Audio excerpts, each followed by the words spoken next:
Cümlənin həmcins üzvləri nə deməkdir? Eyni cümlə üzvü ilə bağlı olan, eyni suala cavab verən, bir-biri ilə bərabər hüquqlu olan üzvlərə həmcins üzvlər deyilir. Yəni ki, eyni suala cavab verməlidir, bərabər hüquqlu olmalıdır və eyni cümlə üzvünə bağlanmalıdır. Əsas xüsusiyyətləri eyni funksiyadır. Yəni, hamısı eyni sintaktik vəzifəni daşıyır. Məsələn, hamısı mübtədadır və ya hamısı tamamlıqdır. Eyni üzvə bağlıdır. Hamısı cümlədəki eyni bir sözə aid olmalıdır. Aralarındakı əlaqə tabesizdir. Yəni, tərəflərdə biri digərinə tabi olmur. İntonasiya və yaxud da ki, bağlayıcılar vasitəsilə əlaqələnir. Sadalama intonasiyası və yaxud da ki, tabesizlik bağlayıcı vədi, amma, həm də, cah-cahda ilə bağlanır. Məsələn, biz baxaq həmcins mübtədalara. Lalə, Günay, Fərid kitabxanaya getdilər. Getdilər haraya? Kitabxanaya. Kim getdi? Fərid. Kim getdi? Günay. Kim getdi? Lalə. Lalə getdi, Günay getdi, Fərid getdi. Hər üçü getdilər xəbərinə aiddir. Hər üçü mübtədadır və hər üçü də kim sualına cavab verir. Daha sonra həmcins xəbərlər. Adətən də həmcins xəbərlər eyni mübtədaya aid olmalıdır. Qonaqlar gəldilər. Gəldilər kim? Qonaqlar. Qonaqlar nə etdilər? Oturdular. Qonaqlar nə etdilər? Çay içdilər. Gələn də qonaqdır. Oturan da qonaqdır. Çay içən də qonaqdır. Hər üç xəbəriniz mübtədaya tabidir. Tabi deyil, daha doğrusu mübtəda ilə əlaqələnir. Nə içdilər? Çay içdilər. Çay sözü burada qeyri-müəyyən təsir yalda tamamlıqdır. Həmcins tamamlıqlar. Biz mağazadan şirniyyat meyvə dondurma aldıq. Buna mübtəda deməyəcək artıq. Nəyi aldıq? Dondurmanı. Nəyi aldıq? Meyvəni. Nəyi aldıq? Şirniyyatı. Haradan? Mağazadan. Kim? Biz. Yəni, biz almışıq. Üçdə də nəyi sual veririk və üçünü də xəbərlə əlaqələndiririk. Burada sadalama var və eyni zamanda vədən istifadə olunubdur. Tamamlığın həmcinsliyi. Daha sonra həyətdə qırmızı, sarı, bənövşəyi güllər açmışdı. Açmışdı nə? Güllər. Necə güllər? Bənövşəyi. Necə güllər? Sarı. Necə güllər? Qırmızı. Hər üç təyinimiz gül mübtədası ilə əlaqələnir. Amma burada hər təyinin özünün ayrıca mübtədası olsaydı, biz ona həmcins təyin deyə bilməzdik. Həyətdə qırmızı şarlar, sarı bənövşələr, bənövşəyi kəpənəklər uçuşurdu. Belə desəydi, hər təyinin özünün mübtədası olardı və biz ona artıq həmcins deməzdik. Çünki həmcinslik odur ki, eyni üzvə bağlansın. Həmcins zəfliklər, biz meşədə, dərədə, düzdə gəzib əyləndik. Əyləndik necə? Gəzərək əyləndik.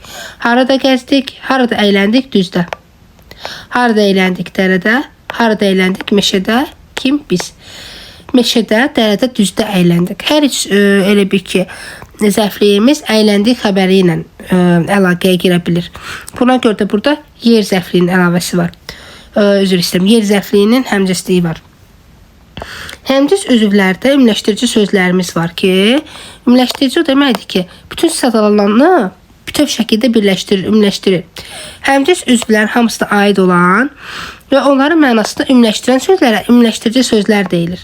Onlar həmcins üzvlərlə eyni sintaktik vəzifəni daşımalıdır. Əvvəl gələndə, yəni ümumiləşdirici əvvəl gələrsə, bu zaman ondan əvvəl qoşa nöqtə qoyulacaq. Daha doğrusu, həmcins üzvlərdən əvvəl qoşa nöqtə qoyulacaq. Məsələn, hər kəs toplandı haraya? Meydana. Kim? Qocalar. Kim? Gənclər. Kim? Uşaqlar. Kim? Hər kəs. Hər kəs deməklə biz uşağı, gənci, qocanın hamısını ümumiləşdirərək bir hər kəs sözü ilə ifadə elədik. Deməli, ümumiləşdirici sözümüz də həmcinslərimizdən eyni funksiyanı, eyni belə deyim ki, üzv olur, eyni suala cavab verir, xəbərlə əlaqələnir. Bu bir. İkincisi də ümumiləşdirici söz əvvəldə gələndə qoşa nöqtə ilə ayrılır. Əgər sonra gələrsə, ümumiləşdirici söz sadalananlardan, yəni həmcins üzvlərdən sonra gələrsə, bu zaman tirə ilə ayrılmalıdır. Bunlara xüsusi olaraq diqqət edin ki, qabaq zamanda, yəni ki, biz artıq durğu şairlərini işləyəndə çətinlik çəkməyək. Məsələn, nümunə kitablar, dəftərlər, qələmlər bir sözlə hər şey çantaya yığıldı. Yığıldı nə? Hər şey. Hər şey nə imiş? qələmlər, dəftərlər, kitablar. Sadalanan əvvəldə gəlibdir, tire qoyulubdur. Bir sözlə var. Bir sözlədən sonra da vergül qoyulmalıdır. Bir sözlə özündən əvvəl tire, özündən sonra vergül tələb edir. Təkrar olunan sözlər emosionallıq məqsədlə təkrar edilən eyni sözlər həmciz sayılmır. Bax, necə gözəl yağış yağır. Burada biz bax sözünə emosional bir söz hesab olunduğu üçün biz bunu artıq həmciz deməyəcəyik. İnkar bağlayıcı ilə eyni sözlər həm təsdiq, həm inkarda işlənərsə həmciz sayılmaz. Gəlir, gəlmir, mənə dəxli yoxdur. Biz gəlir nə edir, gəlmir nə edir deyə bilmərik. Yəni bir sözün həm inkarı, həm təsdiqi varsa o həmciz deyil. Ümumiləşdirici sözlər bağlayıcı və durğu işarələri. Ümumiləşdirici sözlərdən sonra bəzən bağlayıcılar və ya xüsusi ifadələr işlənə bilər. Yəni, məsələn, bağlayıcıları gələrsə, bu bağlayıcılardan əvvəl vergül, sonra isə qoşa nöqtə qoyulmalıdır. Meyvələri, vergül. Məsələn, qoşa nöqtə, almanı, heyvanı, narı soyuducuya qoy. Həmciz tamamlıq var burada. Qoy.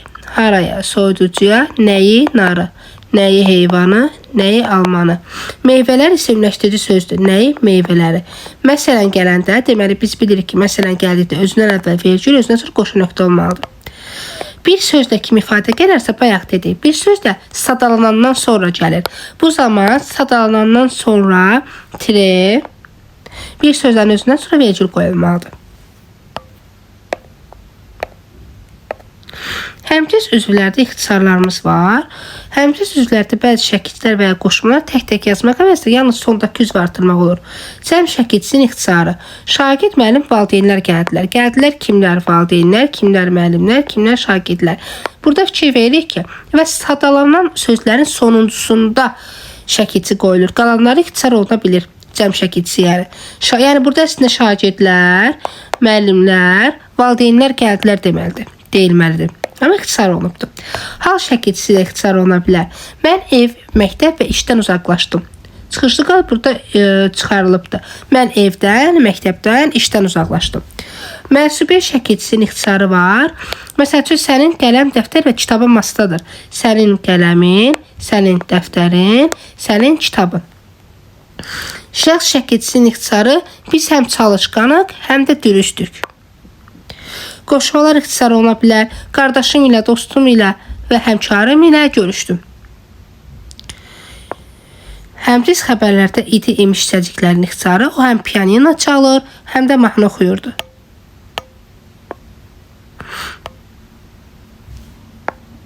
Bir şey yadda saxlayın ki, uşaqlar, zaman şəkilçisi ixtisar olunmur.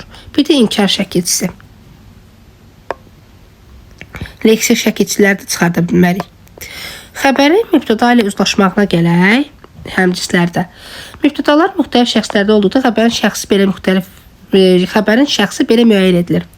Birinci şəxs varsa, xəbər mütləq birinci şəxsin cəmindədir. Mən və biz. Mən və sən sabah dərsi danışmalıyıq. Biz danışmalıyıq. Birinci şəxs yoxdursa, amma ikinci şəxs varsa, xəbər ikinci şəxsin cəmindədir. Sən və qardaşın dərsi oxumalısınız. Yalnız üçüncü şəxs varsa, bax buna diqqət eləyək. İnsan anlayışı bildirdikdə xəbər cəmdə olacaqdır. Xəbər cəmdə olacaqdır. Gəldilər kim? Turan. Gəldilər kim? Arif. İnsan anlayışı bildirdiyimiz zaman xəbər cəm olur. Heyvan və quşlardırsa əgər, bu zaman xəbər həm təkdə ola bilər, yəni digər canlılarda həm təkdə ola bilər, həm də cəmdə ola bilər. Yəni,